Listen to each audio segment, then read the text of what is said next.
Good morning student, स्वागत है आपका एएसपी इंस्टीट्यूट के डिजिटल प्लेटफॉर्म पे और मैं हूं आपकी बायोलॉजी मेंटर मीनाक्षी शर्मा। और आज हम आपकी 12वीं एग्रीकल्चर का एग्री बायो का सबसे इंपॉर्टेंट, सबसे ज्यादा स्कोरिंग, जिसमें आपको सबसे ज्यादा मार्क्स मिलने वाले ना भाई, वह चैप्टर चालू कर बजा रहा था आज। तो आज आप लोगों को क्या रहना है, बिल्कुल बिल्कुल तैयार रहना और बहुत अच्छे से पढ़ना है। तो पहला चैप्टर, कुछ बच्चे मुझे क्लास में कह रहे थे कि मैडम अगर यही चैप्टर ढंग से पढ़ गए ना हम, तो इसमें से बड़ा क्वेश्चन आता है और इसी में से हम पास तो कर जाएंगे। तो भाई पास करने वाले जो 2 चैप्टर है ना, वो मैं आपको पढ़ाने वाली हूँ और आप उनके लिए बिल्कुल कमर बांध के तैयार रहिए। साथ के साथ नोट्स बनाते चले जाइए। नोट्स आपको पीडीएफ की फॉर्म में भी मिलेंगे और हम साथ ही साथ में आपको क्वेश्चन भी बनाकर देंगे। तो पहला चैप्टर कौन सा है? पहला चैप्टर है पादप प्रजनन की परिभाषा, उद्देश्य और विधियां। और बाय मीनाक्षी शर्मा आप इस चैप्टर को पढ़ने वाले हैं बहुत आराम से। देखिए भाई, पादप प्रजनन को समझें उससे पहले हम ये तो समझ लें कि प्रजनन क्या है, जनन क्या है। भाई हमें बेसिक से शुरू करना चाहिए। आते से पढ़ाना रटवाना शुरू कर दूं तो फिर तो मैडम हमारे पास में भी किताब थी, हम भी पढ़ लेते हैं ना। तो हमें पहले क्या समझना है, बेसिक को समझना है। हाँ भाई, तो पहला बेसिक मेरे पास में क्या आना चाहिए कि भाई प्रजनन क्या होता है। पहले ये तो पता चल जाए कि प्रजनन या फिर जनन क्या होता है। भाई देखिए, विज्ञान के अनुसार जो जीव है वो जब अपनी जैसी ही संतति को बनाते हैं या अपनी जैसी संतति बनाने की जो उनकी प्रक्रिया है, उस प्रक्रिया को ही आप क्या बोलते हैं, प्रजनन कहते हैं। ठीक है, तो जीवों के द्वारा अपने समान संतति उत्पन्न करना, संतति उत्पन्न करना क्या कहलाता है भाई? प्रजनन कहलाता है। हाँ भाई, आप सब बच्चों ने इस प्रजनन को ऑलरेडी 2 टाइप का पढ़ लिया है। एक तो आप लोगों ने अलैंगिक जनन भी पढ़ा है और एक आप लोगों ने कौन सा पढ़ा है, लैंगिक जनन भी पढ़ा है। बिल्कुल सही बात है मैम, ये तो हम पढ़ के आए हैं, 9वीं 10वीं में भी हमें बहुत बार बता दिया। तो ये जो प्रजनन होता है ये 2 प्रकार का होता है। एक तो होता है हमारे पास में अलैंगिक जनन और दूसरा हमारे पास में कौन सा होता है मैडम, लैंगिक जनन। बिल्कुल सही बात है। अलैंगिक जनन जिसमें एक ही जीव, जिसमें नर व मादा यानी कि माता व पिता की जरूरत ही नहीं है, एक अकेला जीव ही अपने समान क्या कर ले, संतति उत्पन्न कर ले, है या नहीं है? एक ही जीव क्या रहता है यहाँ पर, इन्वॉल्व रहता है, यानी कि एक ही जीव अपने समान क्या करता है, संतति उत्पन्न करता है। तो ऐसा पादपों में तो अक्सर देखा जाता है, लेकिन जंतुओं में बहुत कम देखा जाता है। पादपों में भाई जैसे कि आप लोग देख लीजिए, गन्ने के तने काटते हो, नया गन्ना उग जाता है। ऐसे ही आप कलम लगाते हो, किसमें, गुलाब में, कलम काटते हो, नई गुलाब उग जाती है या नहीं है? इसी प्रकार से आप बहुत से केले के पेड़ के आसपास बहुत सारे केले उगे होते हैं, अंदर से तना अपने आप वृद्धि करना चालू कर देता है। तो कोई नर या मादा या माता पिता जैसे जीवों की जरूरत नहीं थी, एक अकेले जीव ने ही अपने समान संतति बना ली। हालांकि ऐसा जंतुओं में बहुत बहुत कम देखा जाता है। ठीक है, वहीं लैंगिक जनन के अंदर क्या होता है भाई, लैंगिक जनन के अंदर एक नर होती है और एक मादा होते हैं। कंडीशन ये है कि दोनों क्या होने चाहिए, समान जाति के होने चाहिए। यानी कि यहाँ पर लिंग तो क्या होंगे, भिन्न भिन्न होंगे। लिंग तो कैसे होंगे, भिन्न भिन्न, लेकिन जाति क्या होनी चाहिए, दोनों की जब समान हो तो उसके द्वारा कौन सा जनन होता था, लैंगिक जनन होता था। और क्या होता है भाई, जब लैंगिक जनन होता है तो युग्मकों का निर्माण होता है, यानी कि एक विशिष्ट प्रकार की क्या बनाई जाती है, विशिष्ट प्रकार की कोशिकाएं बनाई जाती है। ये विशिष्ट प्रकार की कोशिकाएं जो है वो क्या करती है, जनन में हेल्प करती है या जनन में सहायता करती है, जिन्हें आप क्या कहते हो, युग्मक कहते हो। तो ये थोड़ा सा कॉन्सेप्ट जानना आपके लिए ज़रूरी है, क्योंकि जब आप ये कॉन्सेप्ट जान जाओगे ना तो आप क्या समझ जाओगे कि हम पादप प्रजनन कैसे करेंगे, आप इसको समझ जाओगे। फिर हमें कहानी भी सुनेंगे उसके ऊपर। ठीक है, एक बात बताएंगे हम आपको। तो देखिए, लैंगिक जनन के बारे में सुनिए। लैंगिक जनन क्या कहता है कि भाई जब लैंगिक जनन होंगे तो 2 जीव होंगे। बिल्कुल सही बात है। इन दोनों जीवों के लिंग तो क्या होंगे, भिन्न भिन्न होंगे।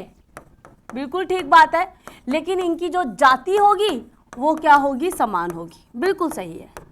लैंगिक जनन के समय बेसिकली क्या बनेगा, युग्मकों का निर्माण होगा। युग्मकों का निर्माण होगा। क्यों हो रहा है ये युग्मकों का निर्माण और कैसे होगा? तो इन युग्मकों का निर्माण किसके द्वारा होगा, अर्धसूत्री विभाजन के द्वारा होगा। अर्धसूत्री विभाजन से। तो अर्धसूत्री विभाजन से कौन बनेंगे, युग्मक बनेंगे। इसका मतलब युग्मक हमेशा और हमेशा कैसे होंगे, अगुणित होंगे। मैम इसका मतलब समझा दीजिए। 2-3 चीजें हैं, हमने तो 11वीं 10वीं भी ऐसे ही पास कर ली। तो पता ही नहीं है कि ये अर्धसूत्रीय विभाजन क्या है, अगुणित क्या है। और जब यही नहीं पता तो फिर प्लांट ब्रीडिंग हम कैसे पढ़ पाएंगे, हम नहीं पढ़ पाएंगे। तो हमें किस पर जाना है, बेसिक पर जाना है। बेसिक समझिए एक बार। देखिए, युग्मक वो विशिष्ट कोशिकाएं हैं जो कि क्या करेगी, लैंगिक जनन में सहायता करेगी, और इनको जो बनने की प्रक्रिया होगी वो किसके द्वारा होगी, वो अर्धसूत्रीय विभाजन के द्वारा होगी। सोच के देखिए एक बार, आप सोचिए, जनन क्या है, अपने समान संतति बनाना। चलिए भाई, ये मान लीजिए मेरे पास में मटर का प्लांट है। क्या है, मटर। हम भी पादप प्रजनन पढ़ेंगे तो हम पादप को ले लेते हैं। और मटर के अंदर क्या होते हैं, 7 जोड़ी गुणसूत्र होते हैं। यानी कि उनके पास जो भी गुणसूत्र है ना, उसकी एक और कॉपी उनके पास में। जैसे हमारे अंदर आप बोलते हैं कितने गुणसूत्र है, टोटल 46 गुणसूत्र है, जिन्हें हम बोलते हैं 23 जोड़े। यानी एक गुणसूत्र उसकी एक कॉपी, फिर दूसरे नंबर का गुणसूत्र उसकी भी एक कॉपी, फिर तीसरे नंबर का गुणसूत्र उसकी भी एक कॉपी। तो ऐसे करके हमारे पास 23 जोड़े गुणसूत्र है ना। ऐसे ही मटर के पास 7 जोड़ी गुणसूत्र है, यानी कि इसके अंदर 14 गुणसूत्र है हर कोशिका में। तो जब जोड़े के रूप में हो तो उसे हम 2n से क्या करते हैं, निरूपित करते हैं। n का मतलब तो वह अगुणित गुणसूत्रों की संख्या है जिसे आपने 2 से क्या किया है, मल्टीप्लाई। तो 2 गुणा 7, 14 आ जाएंगे। चलिए अब देखिए ये मटर का पादप जनन करने लग गया, तो एक आपके पास में मान लीजिए नर भाग था इसका, और एक कौन सा भाग आया इसके पास में, मादा भाग। अब जनन के लिए मान लीजिए इन्हें क्या बनाने, भाई लैंगिक जनन करना है तो युग्मक बनाने पड़े। अब युग्मक क्या बनता है, अर्धसूत्री विभाजन के द्वारा बनता है। तो मैम समसूत्री विभाजन के द्वारा भी तो बन सकता है। और ये विभाजन क्या है पहले ये तो बताओ। चलो सुनो, देखिए जो भी कोशिका होती है ना, इसे मैं मिटा दूंगी, पहले एक बार आराम से सुन लीजिए। जो भी कोशिका होती है ना, उसे एक समय के बाद में क्या करना पड़ता है, विभाजन करता है। और कोशिका में ये विभाजन 2 प्रकार का होता है। एक होता है बच्चा समसूत्री प्रकार का विभाजन, और एक होता है बेटा अर्धसूत्री प्रकार का विभाजन। देखिए समसूत्री यानी कि समान, सूत्र का मतलब यहाँ पे गुणसूत्र से लिया गया है।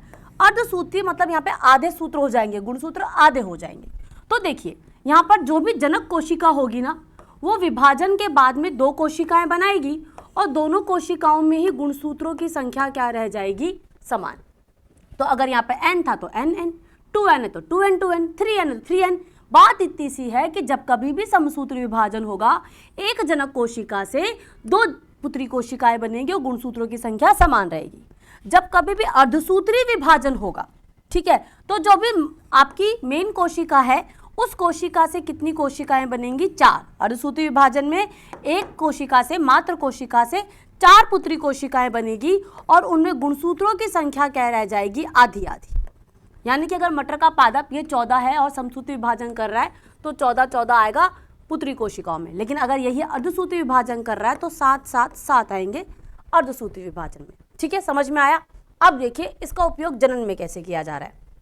चलिए, हमने क्या कहा कि लैंगिक जनन के दौरान क्या होता है, एक विशिष्ट प्रकार की कोशिकाएं बनती है, और इन विशिष्ट प्रकार की कोशिकाओं का निर्माण नर व मादा जनन अंगों में होता है।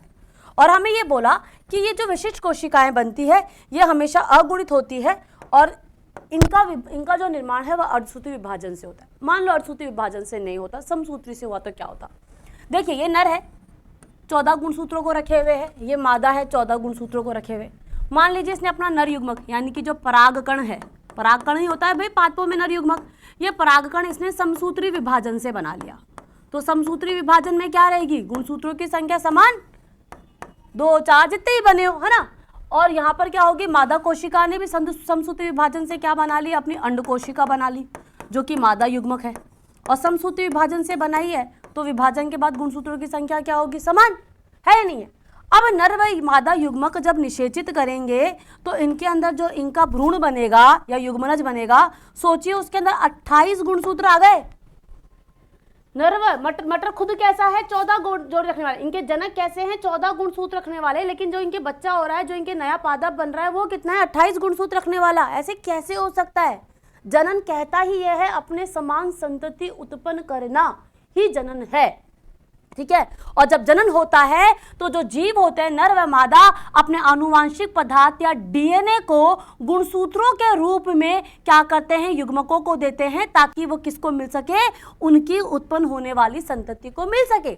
सुनिएगा, लैंगिक जनन हो चाहे अलैंगिक जनन हो, हर प्रकार के जनन के अंदर ही, जो लैंगिक जनन की बात कर रहे हैं, तो जो भी जनन में क्या किया जाता है, नर व मादा अपने अपने आनुवांशिक पदार्थों को, जो कि उनका डीएनए है, जो कि गुणसूत्र के रूप में उपस्थित है, उसे क्या करते हैं, अपने युग्मकों को देते हैं। और जब इन दोनों का निषेचन होता है तो नई जाति या नया जीव बनता है, जिसमें नर व मादा दोनों के गुण ही आते हैं, क्योंकि दोनों का डीएनए आया है। डीएनए आनुवांशिक पदार्थ है नहीं है? तो इसीलिए आप देखिए यहाँ पर क्या होगा, अगर इस जीव को अपने जनकों के समान बनना है, जो कि बनना भी चाहिए, क्योंकि जनन कहता ही है कि संतति क्या होनी चाहिए, अपने जनकों के समान होनी चाहिए।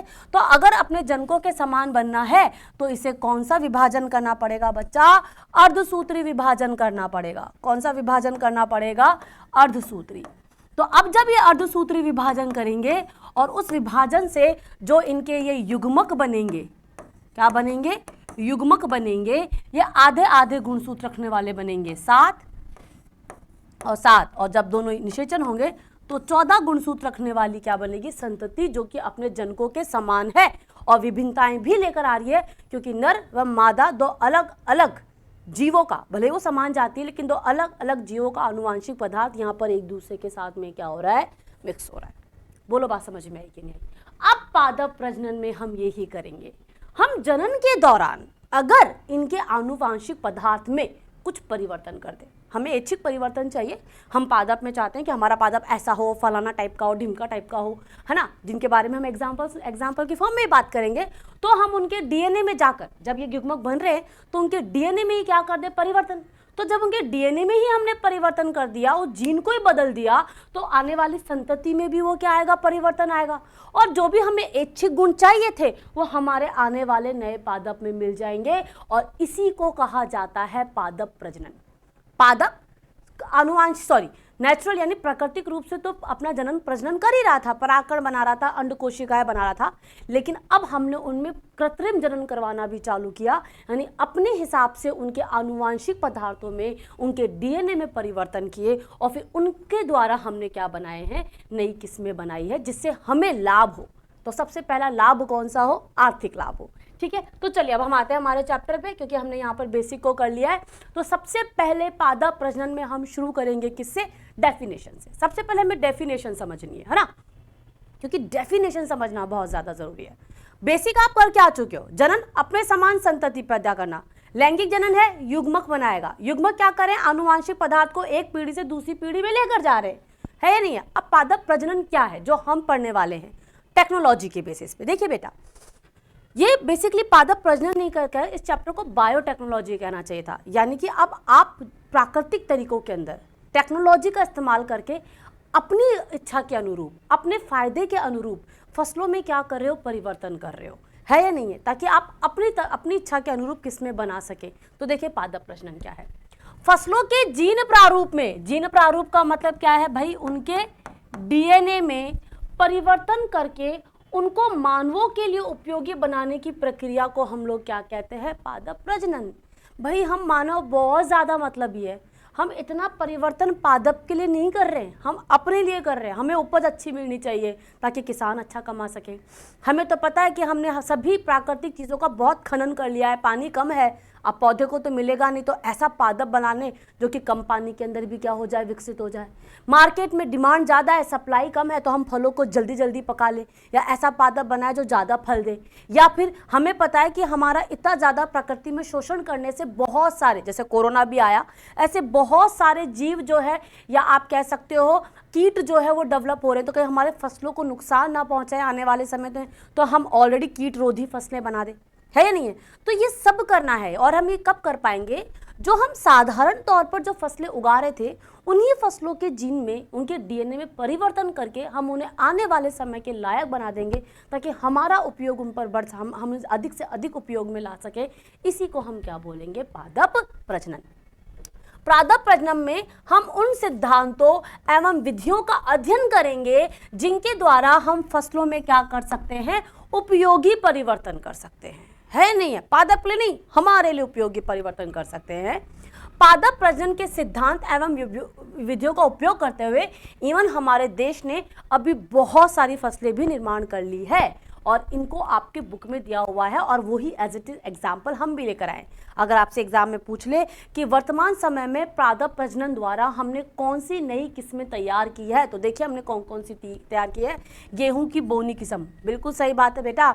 आज़ादी के बाद में हमारे यहाँ पर जो गेहूं का प्लांट होता था ना, वो 10-10 फीट लंबा होता था, 10 फीट लंबा, आदमी से भी लंबा, इतना बड़ा गेहूं का पादप। हमारे यहाँ पे जब तक हरित क्रांति नहीं आई थी तब तक इतने बड़े बड़े पादप थे। जब हम मैक्सिको पहुंचे तो हमने देखा कि 2 से 3 फुट का ही पादप है गेहूं का। हम तो अचंभित रह गए कि अरे बाप रे, इतना छोटा ही पादप होता है।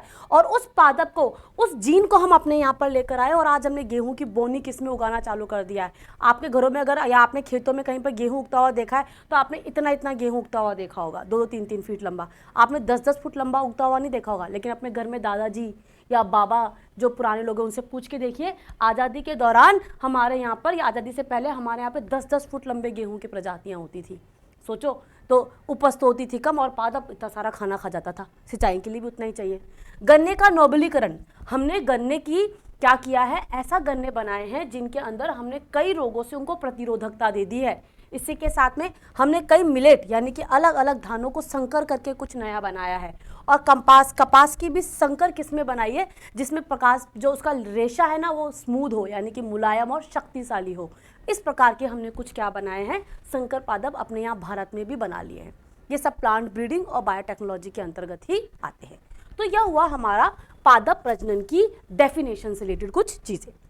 चलिए अब हम आगे की तरफ चलते हैं। देखिए, पादप प्रजनन को लेकर बहुत सारे वैज्ञानिकों ने अलग अलग काम किए। हालांकि सारे काम सिर्फ और सिर्फ हमारे देश में हुए हो ऐसा नहीं है। प्लांट ब्रीडिंग और देशों से भी शुरू हुई और ये पूरे विश्व के अंदर फैली, क्योंकि WHO ने कहा कि भाई जब आप खाने के लिए कुछ कर रहे हो, आप लोगों के अच्छे के लिए कुछ कर रहे हो, तो उसे अपने देश तक ही सीमित मत रखिए, उसे और लोगों तक भी जाने दीजिए, है ना। ये वर्ल्ड हेल्थ ऑर्गेनाइजेशन, UNO सब यही कहते हैं कि हम सब क्या है, संपूर्ण पृथ्वी एक कुटुंब की तरह है, तो आप पूरे कुटुंब को लाभ पहुँचाने दीजिए। और कुछ और वैज्ञानिक तो होते ही ऐसे जो सबके अच्छे के लिए काम करते हैं। तो ऐसे एक वैज्ञानिक हमारे पास में आए, निल्सन एहिल। निल्सन एहिल ने 1900 में एकल पादप वरण विधि का विकास किया, यानी एक ही पादप से उसके जीन में परिवर्तन कर करके क्या बनाए, नए पादप बनाए। ऐसे जोहानसन आए, शुद्ध वंश क्रम का प्रतिपादन किया। शुद्ध वंश क्रम का मतलब देखिए, फॉर एग्जाम्पल जैसे आप मेंडल पे आ जाओ, पहले हम मेंडल पे आते हैं फिर हम शुद्ध वंशाक्रम पे जाएंगे। मेंडल क्या थे, मेंडल जो थे जिन्होंने वंशागति के नियमों का प्रतिपादन किया था। क्या करते थे ये, जैसे कि भाई शुद्ध लंबे, इन्होंने अलग अलग क्रॉस करवाए थे, जिसमें इनका एक क्रॉस आप सब लोग भी जाते एकल संकर क्रॉस था, यानी कि एक समय पर किसी एक ही लक्षण को ध्यान में रखकर इन्होंने क्या करवाया, जब संकरण करवाया, जनन करवाया, तो मान लो शुद्ध लंबा व शुद्ध बोना पादप ले लिया, ये नर पादप, ये मादा। अब आप बताइए, जब ये युग्मक बनाएंगे तो अलैंगिक जनन करेंगे, युग्मक अगुणित होते हैं तो एक ही युग्म विकल्पी जाएगा, है या नहीं है, और इनसे नया पादप बन जाएगा। बोलो बात समझ में आई कि नहीं। लेकिन ये नया पादप जो बना है इसके पास में प्रभावी और अप्रभावी जीन दोनों ही है। जोहानसन ने कहा कि हम तो सिर्फ और सिर्फ अच्छे लक्षण वाली, प्योर प्रभावी लक्षण रखने वाली या प्योर गुणों को रखने वाली पादपों का ही निर्माण करेंगे। तो ये भी हम पढ़ेंगे पादप प्रजनन में कि कैसे आप प्योर वंशक्रम रखने वाले पादपों का ही निर्माण करेंगे हर बार। और मेंडल ने तो वंशागति के नियम दिए ही थे, हमें पता ही है, क्योंकि इन्हें वंशागति का क्या बोला जाता है, जेनेटिक्स का क्या बोला जाता है, फादर बोला जाता है, इज अ फादर ऑफ क्या कहते हैं, जनक है अनुवांशिकी के, है ना। चलिए अब हम आगे की तरफ जाते हैं। हाँ भाई, अब ऑब्जेक्टिव क्या है, हम प्लांट ब्रीडिंग क्यों करें, तो देखिए भाई इसके पीछे क्या था, रीज़न सुनिएगा। प्लांट ब्रीडिंग के पीछे रीज़न क्या था। क्या हुआ कि 1947 के अंदर हमारा जो भारत देश था, सॉरी अगर थोड़ा सा मुझसे इसमें कुछ गड़बड़ हो जाए, तो हमारा जो भारत देश था वो क्या हुआ, आज़ाद हुआ, है नहीं। अब 1947 में जब हमारा भारत आज़ाद हुआ ना, तो यहाँ परिस्थितियाँ बहुत ही ख़राब थी। जनसंख्या हमारी बहुत ज़्यादा थी, अंग्रेज हमें पूरा, ईस्ट इंडिया कंपनी हमें पूरा लूट के जा चुकी थी। अब खाना कैसे करें। और चलिए उस टाइम पर नेताओं में थोड़ी सी देशभक्ति थी, क्योंकि देश आज़ाद हुआ था तो लोगों में देशभक्ति बाकी थी। आज तो बहुत चीज़ें करप्शन में आ गई है, लेकिन हाँ, तो जनसंख्या को या हमारी प्रजा को ऐसे तड़पते हुए देख के लोगों ने सोचा कि भाई हम क्या करें। तो हम लोग क्या करें, हम लोगों ने एक पूरा का पूरा ग्रुप बनाया, कुछ वैज्ञानिकों का, कुछ आर्थिक सलाहकारों का, और हमने उन्हें देश के दूसरे दूसरे कोनों में भेजा। ऐसा नहीं है कि काम 1947 के अंदर ही हो गया था, नहीं, इस काम को समझने में बहुत डर लगा, क्योंकि लोगों में डर बहुत था, हम फिर किसी और देश से हेल्प मांगने जाएंगे तो फिर से कहीं वो हमें अपने अधीन ना कर ले, इतने वर्षों की हमने गुलामी सही है, फिर गुलाम ना कर ले। लेकिन हिम्मत करी और हमारे यहाँ से कुछ लोग बाहर गए। जब ये बाहर गए तो देखा कि दूसरे देशों के अंदर भूमि उतनी ही है लेकिन उसकी उपज बहुत ज़्यादा अच्छी कर रखी है, और उन टेक्निकों को ये हमारे यहाँ तक क्या करे, लेकर आए। ठीक है, और उन टेक्निकों को हमारे यहाँ पर इन्होंने लाकर हमें बताया कि भाई देखो ऐसी ऐसी किस्में दूसरे देशों में उगाई जा रही है, हमें भी ऐसा करना चाहिए। और उसी के साथ में हमारे यहाँ पर क्या आई, हमारे यहाँ पर ग्रीन रेवोल्यूशन या हरित क्रांति भी आई थी, है नहीं। तो एन.ई. बर्लॉग का नाम, वैज्ञानिक का नाम हमने सबने ही सुना है, जिन्हें बायोटेक्नोलॉजी का जनक भी बोला जाता है। ठीक है, ये उनसे भी मिले। ठीक है, और ये कहाँ पहुँच गए, घूमते घूमते मैक्सिको भी पहुँचे। वहाँ पे उन्होंने देखा कि भैया यहाँ पर तो गेहूं की बोनी किस्म उगाई जा रही है। कैसी किस्म उगाई जा रही है, गेहूं की बोनी किस्म उगाई जा रही है। ठीक है, और हमें तो वो किस्म चाहिए थी क्योंकि हमारे यहाँ तो 10-10 फीट लंबे थे। तो इस प्रकार से इन सारी किस्मों को कहाँ लेकर आया गया, हमारे यहाँ पर लाया गया। लेकिन क्या ये सारी प्रोसेस इतनी आसान थी? क्या एनी बर्लॉग जो कर रहे थे वो सब कुछ इतना आसान था? कैसे उन्होंने प्लांट ब्रीडिंग को किया, कैसे उन्होंने प्लांट की किस्मों को आने वाली ह्यूमन जनरेशन के लिए, मानव जाति के लिए उपयोगी बनाया, क्या क्या चरण उन्होंने देखे, क्या क्या चीज़ों का उन्होंने उपयोग किया, यही तो सब हमें इस चैप्टर में पढ़ना है। तो देखिए, प्लांट ब्रीडिंग के ऑब्जेक्टिव या फिर हम देखते हैं इसके उद्देश्य क्या रहे होंगे। तो हम देखने जा रहे हैं सबसे पहले उद्देश्य। देखिए बेटा, उद्देश्य को ना बहुत आराम से समझिएगा। हमारे यहाँ पे ना पूरे देश में 2 तरह की क्या है कंट्रीज है, या पूरे विश्व में 2 तरह के देश हैं। इन देशों के अंदर कुछ देश तो ऐसे हैं जो कि क्या है, विकसित है। विकसित मतलब सब कुछ है उनके पास में, वहाँ पे तो बेरोजगार भी होते हैं। तो लोग तो सरकार कहती है कि भैया लाओ आके हमसे पैसे ले लो, है नहीं है। बेरोजगारी भत्ता उन्हें इतना देती है। हमारे यहाँ बेरोजगारी भत्ता दे, लोग काम करना ही बंद कर देंगे, बोले दे तो रही है सरकार, आप करते हैं आराम से बैठ के घर पे मजे। लेकिन इन देशों में ऐसा नहीं, ये देश विकसित है, मेडिकल फैसिलिटी, टेक्नोलॉजिकल फैसिलिटी, सारी फैसिलिटीज़ बढ़िया है। और एक हमारे जैसे देश भी है जो कब से क्या चल रहे हैं, हम लोग विकासशील चल रहे हैं। हालांकि भारत बहुत तेज़ी के साथ में विकसित हो रहा है, तो कुछ देश क्या है, विकासशील है। अब आप खुद सोचिए ना, जो विकसित देश है यानी उनके पास खाना पीना सब कुछ बहुत बढ़िया है, इसलिए तो वो विकसित है। तो वहाँ पर आप क्या कहेंगे, अगर आप वहाँ पर उपज को बढ़ाने के लिए कहेंगे तो बोलेंगे हमारे तो उपज पहले खूब होती है, हमारा तो इतना खाना बच जाता है कि हम उसे बाहर और भेजते हैं, हमें नहीं चाहिए। तो भाई क्या चाहिए, वहाँ की जनता कहती है कि भाई हमें तो क्वालिटी ऑफ फूड चाहिए, हमारे तो हम खाना खाएं तो उसके अंदर मिनरल्स बहुत सारे होने चाहिए, मिनरल क्वालिटी बहुत अच्छी होनी चाहिए, ताकि हमारे यहाँ के लोगों को पौष्टिक खाने को मिले। हमारे यहाँ की जनता क्या कहती है, भाई क्वालिटी तो बाद में देख लेंगे, जनता भूखी मर रही है, पहले तो उपज बढ़ाओ। पहले किसको बढ़ाओ, उपज को बढ़ाओ। किसान कह रहा है इतना बोता हूँ मैं, मुझे कुछ पैसे नहीं मिलते। तो यहाँ सारा खेल अभी किसका चल रहा है, लक्ष्मी जी का चल रहा है कि भैया उपज बढ़ाओ और पैसा कमाओ। तो जो विकसित देश है ना, उनके लिए भले प्लांट ब्रीडिंग का उद्देश्य क्या हो, उनके लिए प्लांट ब्रीडिंग का उद्देश्य ये हो कि बेसिकली फसलों के अंदर जो है ना मिनरल्स को यानी पोषक पदार्थों की वृद्धि करना। लेकिन विकासशील देशों पे आकर ये बात थोड़ी सी बदल जाती है। यहाँ पर जनसंख्या इतनी ज़्यादा है कि यहाँ पर पहले क्या करना है, उपज को बढ़ाना है। किसको बढ़ाना है, पहले उपज को बढ़ाना है। तो देखिए, हमारे लिए और विकसित देशों के लिए उद्देश्य थोड़ा सा बदल गया है। हमारे लिए पहले उपज आती है, उसके बाद में पोषक तत्वों की मात्रा आती है। विकसित देशों के लिए उपज ऑलरेडी वहाँ पर बहुत ज़्यादा है, तो वहाँ पर पोषकता होना क्या है, ज़्यादा ज़रूरी है। तो देखिए, ऑब्जेक्टिव्स का अगर हम देखें तो सबसे पहला ऑब्जेक्टिव है अधिक उपज करना। बिल्कुल सही बात है, उत्पादन को आप 20 से 25% तक बढ़ा दें। तो आप ऐसी फसलें बढ़ाएं कि फॉर एग्जांपल मान लीजिए अब तक आप बाजरा उगा रहे थे और उसके ऊपर एक पेड़ पर 25 बाजरे की बालियां आती थी। अब हमने कुछ ऐसा परिवर्तन किया कि उस समान पेड़ पर ही हमारे पास में 40 बाजरे की बालियां लग रही है। तो उपज को आपने क्या कर दिया, बढ़ा दिया, है नहीं है। और हम तो विकासशील देश है, तो पहले तो हमें इतनी जनसंख्या को खाना पहुंचाना है, पोषकता तो हम बाद में देख लेंगे, अभी जितना है उसी पोषकता के साथ मात्रा में क्या करने दो, ज़्यादा जाने दो, है नहीं। तो ये है बेसिकली सबसे पहला काम। तो अगर फॉर एग्जांपल आप एमपी में चले गए और एमपी में अंदर कोई एक किसान है, एक्स किसान है एमपी के अंदर, एक किसान है एमपी में जो एक्स किस्म की, भाई एमपी का गेहूँ बड़ा फेमस होता है, एक्स किस्म की क्या बो रहा है, गेहूँ की किस्म बो रहा है। अब ये कोई व्यक्ति था जो कि प्लांट ब्रीडर था, इसने बोला कि भाई मैंने एक गेहूं की किस्म बनाई है और इस गेहूं की किस्म को मैं क्या चाहता हूँ, वाई किस्म मैंने बनाई है, इस वाई किस्म को तुम उगा लो।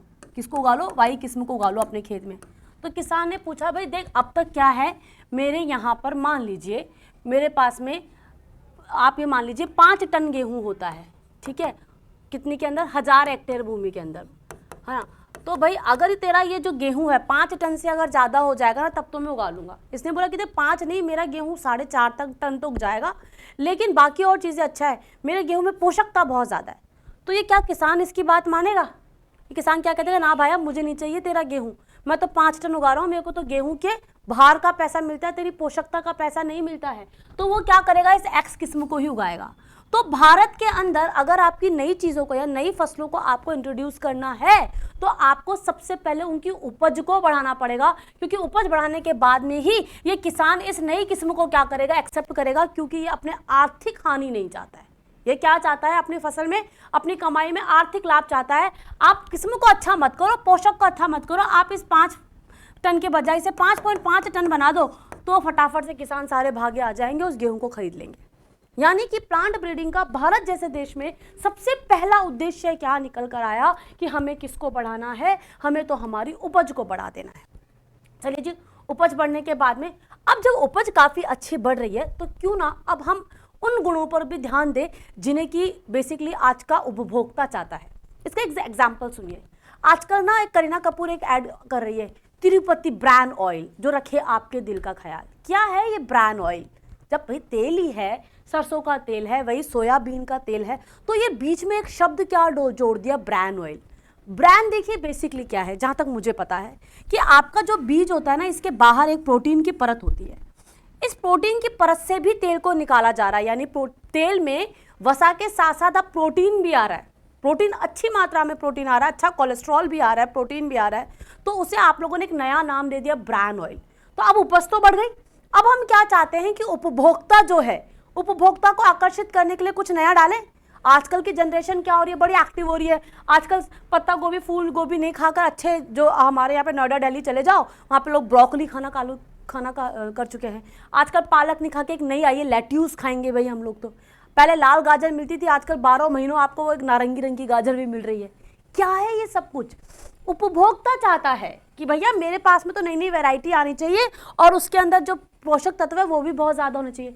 तो किसान ने बोला कोई बात नहीं, ये उपभोक्ता के हिसाब से डाल दो, मेरा भी आर्थिक लाभ क्या हो जाएगा, बढ़ जाएगा। तो अब आप इंजन का सरसों का तेल नहीं लेके तिरुपति ब्रांड ऑयल लेने जाओगे। क्यों? क्योंकि उसके अंदर आपने पोषक तत्वों की मात्रा को क्या कर दिया है, बढ़ा दिया है। तो उपज बढ़ाने के बाद में प्लांट ब्रीडिंग का दूसरा उद्देश्य क्या है कि उपज के साथ साथ अन्य गुणों को उपभोक्ताओं की आशाओं के अनुरूप और उपभोक्ता के साथ साथ जो किसान उसे उगा रहा है ना, उसको आर्थिक लाभ भी हो सके, इसके हिसाब से आपको क्या बनानी है, नई फसलें बनाएं हम। दूसरा उद्देश्य हमारा ये है और इसमें हम बहुत से काम भी कर चुके हैं। जैसे कि हम मीठी मक्का बना चुके हैं, आजकल स्वीट कॉर्न। आप चले जाइए, आप कभी जयपुर घूमने आए हैं, अभी जयपुर में एएसपी, तो आप गौरव टावर चले जाओ, यहाँ का बहुत फेमस जगह है, बच्चे और यंगस्टर्स ऐसे वहाँ देखे जाते हैं। वहाँ पे एक स्वीट कॉर्न वाला पैदा खड़ा होता है, ऐसे एक ग्लास के अंदर मक्का डाल के देता है, मीठी मीठी, उसके वो मसाला डाल के देता है, और लोग बहुत चाव के साथ में खाते हैं। That sweet corn. आज से 10 साल पहले शायद किसी ने स्वीट कॉर्न का नाम नहीं सुना था, और आजकल मार्केट में मिल रहा है। ये है नहीं है? कपास का लंबा और शक्तिशाली रेशा बनाया गया, लंबे लंबे रेशे बनाएंगे, अच्छी बात है, अच्छी क्वालिटी का कपड़ा तैयार होगा। फलों के आकार को बढ़ा दिया गया और स्वाद के अंदर भी क्या किए गए हैं, परिवर्तन किए गए हैं और स्वादिष्ट बनाने के लिए। दाल जिसे हमें प्रोटीन मिलती है, उससे और अधिक प्रोटीन मिले।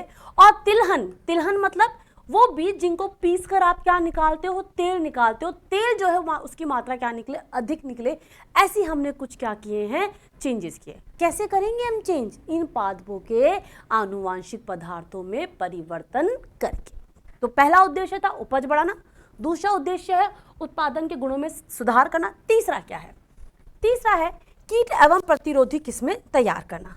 देखिए, हमारे भारत के अंदर विकसित नहीं होने का एक रीज़न ये भी है क्योंकि हम पुरानी फसली तकनीकों का इस्तेमाल कर रहे हैं, और यहाँ पर क्या है, कीट बहुत ज़्यादा है।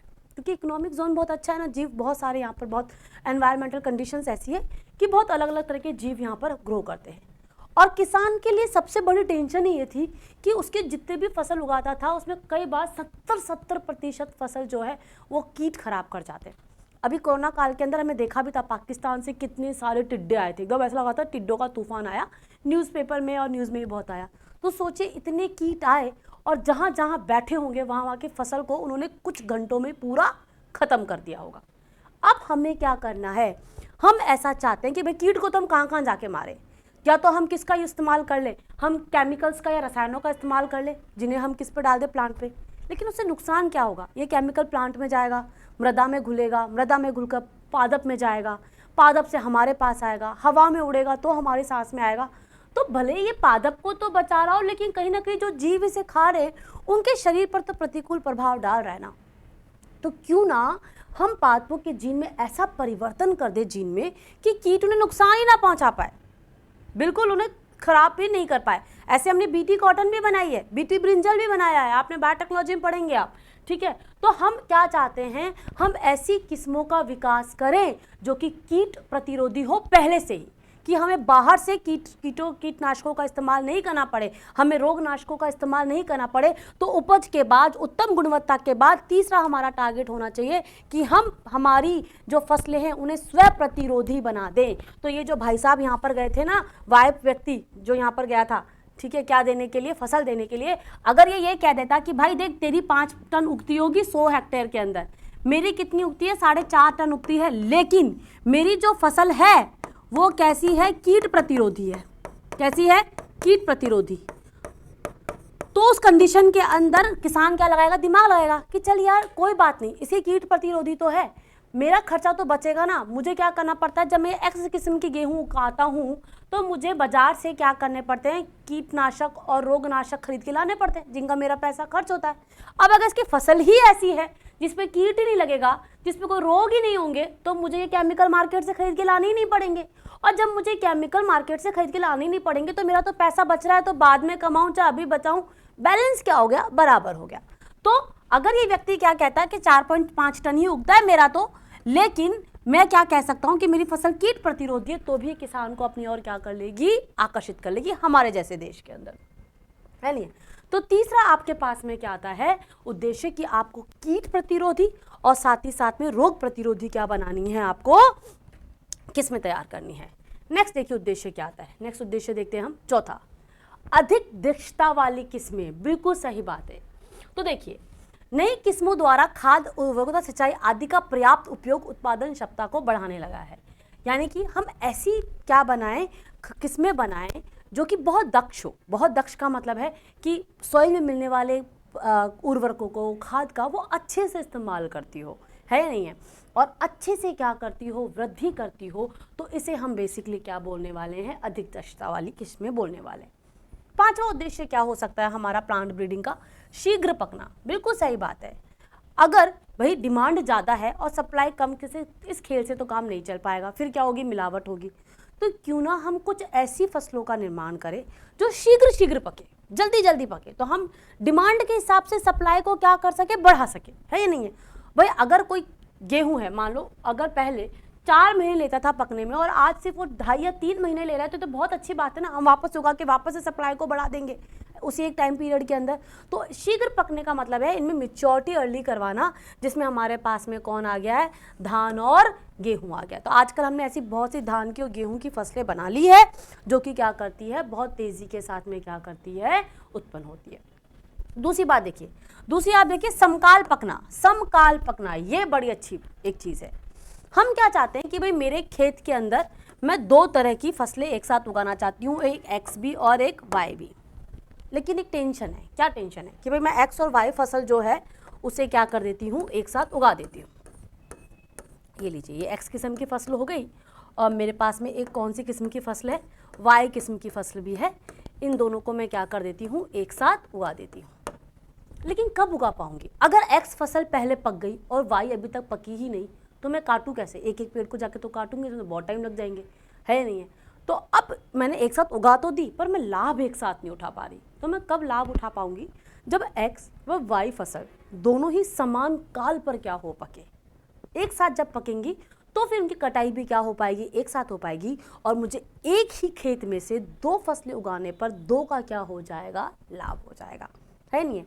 तो समकाल पकना यानी कि हम पादपों के, ऐसे पादप जिन्हें हम एक साथ उगा सकते हैं, ठीक है, जिनकी रिक्वायरमेंट सॉइल से है, जलवायु उनके लिए समान चाहिए, लेकिन क्योंकि उनका सिर्फ और सिर्फ परिपक्वन का जो काल था वो अलग अलग था, तो हम उनके जीन में, उनके डीएनए में ऐसे परिवर्तन कर दे जो लेट पक रही थी वो जो फसल है जो जल्दी पक रही है उसके साथ में ही पक जाए, या दोनों समान समय पर पक जाए, तो हम समान समय में कटाई कर पाएंगे। उससे हमें आर्थिक लाभ भी क्या होगा, ज़्यादा होगा। सारा खेल पैसे का ही है। तो देख लीजिए भाई, समकाल पकने में हम मूंग और उड़द इन्हें हम साथ में उगाकर साथ में पक सकते हैं, जबकि दोनों ही फसलें, जहाँ तक मुझे पता है शायद मूंग जो है वो जायद की फसल है, जबकि आपका उड़द जो है वो जायद में नहीं आता है, ये शायद रबी में आता है नहीं। तो देखिए, दो अलग अलग फसलों को हम एक साथ उगाकर एक साथ पकाकर क्या कर रहे हैं, इनकी कटाई कर रहे हैं। तो छठा उद्देश्य भी हमने क्या कर लिया है, यहाँ पर पूरा कर लिया है। चलिए दूसरा क्या आते हैं, प्रकाश असंवेदिता नए जलवायु क्षेत्र में उगाने हेतु। देखिए बेटा, पादप के लिए प्रकाश सबसे ज्यादा इंपॉर्टेंट है, सबसे ज्यादा। क्यों? क्योंकि पादप जो है वो प्रकाश की उपस्थिति के अंदर ही अपना भोजन बनाता है, और इस प्रक्रिया को आप प्रकाश संश्लेषण कहते हैं, है नहीं।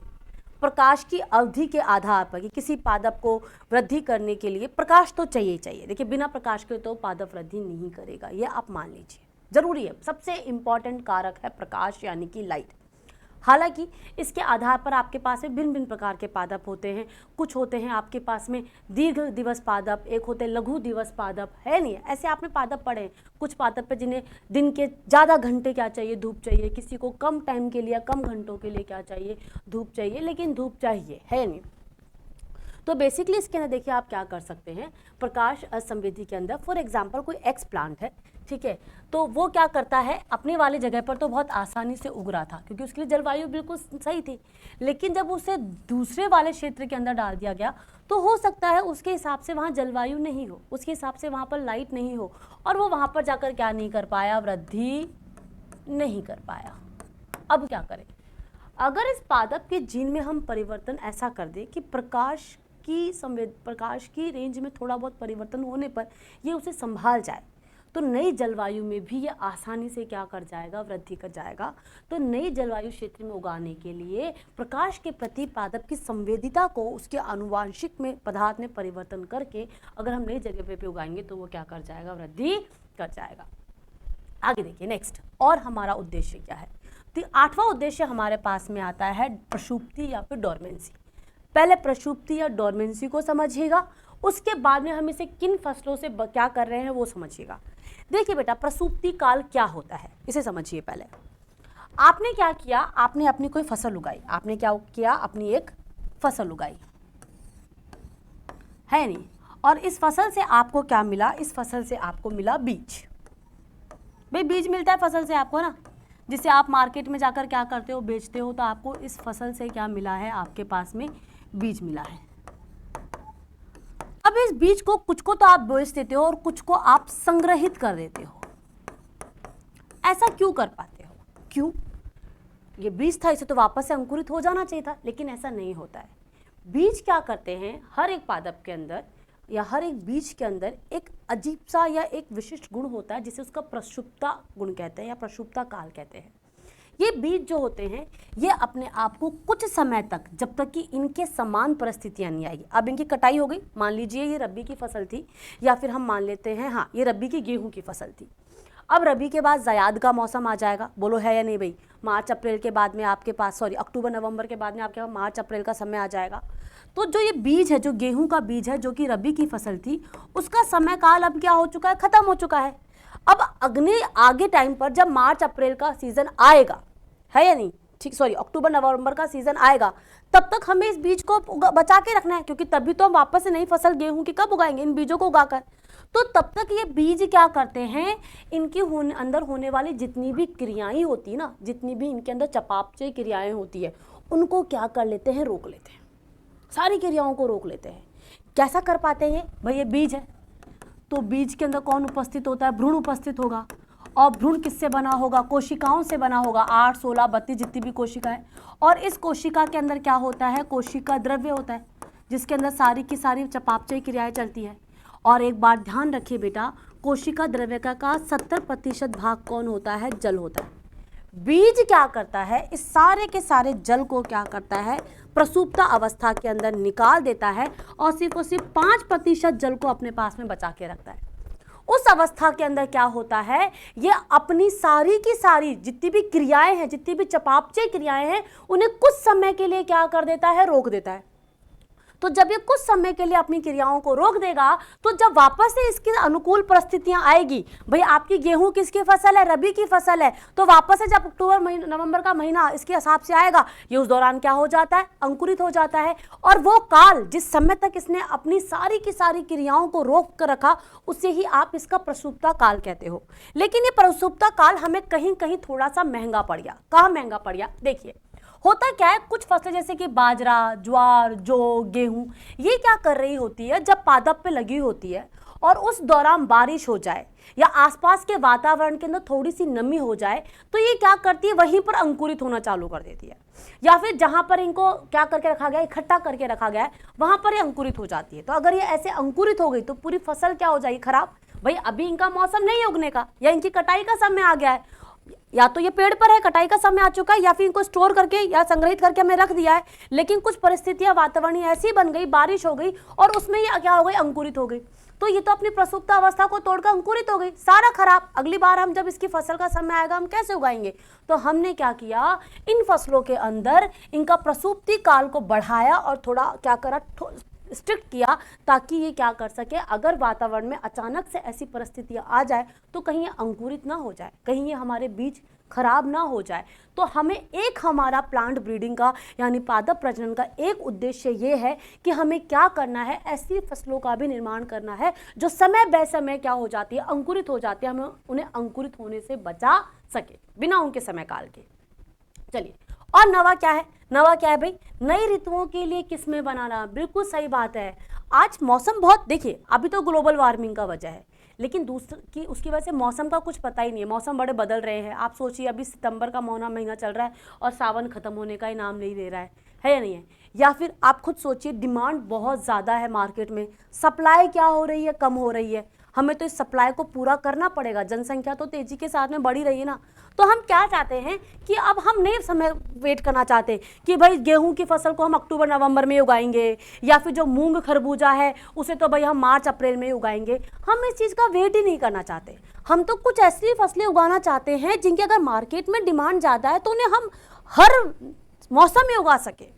तो ऐसी किस्में बनाना जिन्हें हम हर मौसम में क्या कर सके, वृद्धि कर सके, ताकि किसान को तो आर्थिक लाभ मिलता रहे, साथ ही साथ लोगों की, उपभोक्ताओं की जो आवश्यकताएं हैं वो भी क्या होती रहे, पूरी होती रहे। तो इसीलिए मक्का आजकल देखिए, स्वीट कॉर्न जो है वो हर टाइम मिल रहा है, रबी व जायद को में भी उगाया जा रहा है। तो मक्का जो कि बेसिकली कैसी होती है, खरीफ की फसल होती है, उसे गेहूं और जायद जब मूंग और खरबूजे को उगाया जाता है उस समय पे भी उगाया जाता है। तो सोचिएगा ना, ऐसी हम कई किस्में बना रहे हैं। तो अब हम वेट नहीं करना चाहते भाई कि जब मौसम आएगा तब हम उस फसल को उगाएंगे, ऐसा नहीं है। आप देख भी सकते हैं भाई, इस एग्जाम्पल से अच्छा आप अपने आसपास के एग्जाम्पल देखिए। आजकल गाजर 12 महीने आपको मिल रही है, लाल वाली और नारंगी वाली के रूप में। पत्ता गोभी जो कि पहले सिर्फ सर्दियों में देखने को मिलती थी, आजकल 12 महीनों मार्केट के अंदर क्या है, उपलब्ध है। तो हमें ऐसी तो किस्में बनानी है ताकि हमारे आर्थिक लाभ जो है किसान का वो होता है। आगे देखिए, और आपके पास में क्या हो सकता है नेक्स्ट, सूखा एंड लवण रोधिता। बिल्कुल सही बात है। जिस प्रकार से हमने अपनी प्राकृतिक चीज़ों का खनन किया है ना, उसमें से एक ये भी कि हमने जल का जो है ना बहुत बुरी तरीके से दुरुपयोग किया है। जल को हमने, या जो मीठा पानी है उसे हमने बहुत बुरी तरीके से क्या किया है, यूज़ करके ख़त्म किया है। और आज आप बहुत जगह देख रहे होंगे कि सिंचाई के लिए पानी ही उपलब्ध नहीं है, पेड़ सूख रहे हैं, सूख कर मर रहे हैं। क्यों? क्योंकि पानी नहीं है नहीं है। और समुद्र, अब हम ये भी मानते हैं कि फसलों के अंदर बहुत ज़्यादा कीटनाशी वगैरह डालने से लवणता बहुत ज़्यादा हो गई। और दूसरा कहते हैं कि भाई जो पृथ्वी है उसका 3/4 भाग तो जल है, लेकिन वो कौन सा जल है भाई, समुद्री जल है, लवणीय जल है। अल्टीमेटली एक दिन क्या होगा, हमें इस लवणीय जल पर ही निर्भर होना होगा, और ये वैज्ञानिकों ने क्या कर लिया है, समझ लिया है। तो पादप प्रजनन के द्वारा वो क्या करना चाहते हैं, आज की जो फसलें हैं उनके आनुवांशिक पदार्थों में कुछ ऐसा परिवर्तन करना चाहते हैं कि ये जो फसलें हैं इन प्रतिकूल परिस्थितियों को, यानी कि कम पानी की अवस्था में भी वृद्धि कर जाए और लवणीय अवस्थाओं में भी क्या कर जाए, वृद्धि कर जाए। क्योंकि भविष्य में आने वाले समय में अगर मीठा पानी नहीं बचा, ज़मीनी पानी नहीं बचा, तो हो सकता है हमें इस लवणीय जल की क्या करनी पड़े, उपयोग करना पड़े। तो सूखे की परिस्थितियाँ जो कि हमें दिखाई दे रही है, अगर आप पढ़ेंगे ना इन दिनों, तो चेन्नई के अंदर तो बिल्कुल ही पानी खत्म हो चुका है और दुबई में तो लोग कहते हैं कि पानी भी खरीदना पड़ता है सोने के भाव में। अगर ऐसी परिस्थितियां हमारे यहाँ पर भी आई तो फिर क्या होगा, खाना तो हम बंद करेंगे नहीं। तो हम पहले ही ऐसी किस्में बना ले जो कि सूखा और लवण ऐसी परिस्थितियों के अंदर भी क्या कर जाए, वृद्धि कर जाए। ठीक है, और क्या उद्देश्य हो सकता है पादप प्रजनन का, तो देखिए एक और उद्देश्य, अविषालु पदार्थों से मुक्ति। क्या होता है ना, कुछ पादप ऐसे होते हैं जब वो वृद्धि करते हैं तो अपने आसपास के वातावरण के अंदर कुछ विषैले पदार्थों का क्या करते हैं, सीक्रेशन या स्त्रवण करते हैं। उस स्त्रवण से हमें या दूसरे अन्य पादपों को या जीवों को या मृदा को क्या होता है, नुकसान होता है। ठीक है, इसी के अंदर क्या आता है, एक सरसों का तेल आता है। तो सरसों के तेल में एक इरूसिक अम्ल होता है जो कि मानव के स्वास्थ्य के लिए क्या है, हानिकारक। अब भाई सरसों के तो बीज को हम क्या करेंगे, उससे हम तेल निकालते हैं, उसमें अगर अम्ल आएगा तो हमारे लिए नुकसानदायक हो जाएगा। तो हम क्या करें, इन विषैले पदार्थों, और भी पादपों में अगर ऐसे विषैले पदार्थ निकलते हैं तो उस जीन को जो कि इस विषैले पदार्थ का क्या करवा रही है, संश्लेषण करवा रही है उस पादप में, अगर हम उस जीन को ही हटा देंगे तो पादप के अंदर वो जीन नहीं रहेगी, तो उस विषैले पदार्थ का क्या नहीं होगा, स्त्रवण भी नहीं होगा और संश्लेषण भी नहीं होगा। तो उससे हमें क्या हो जाएगा, बचाव मिल जाएगा।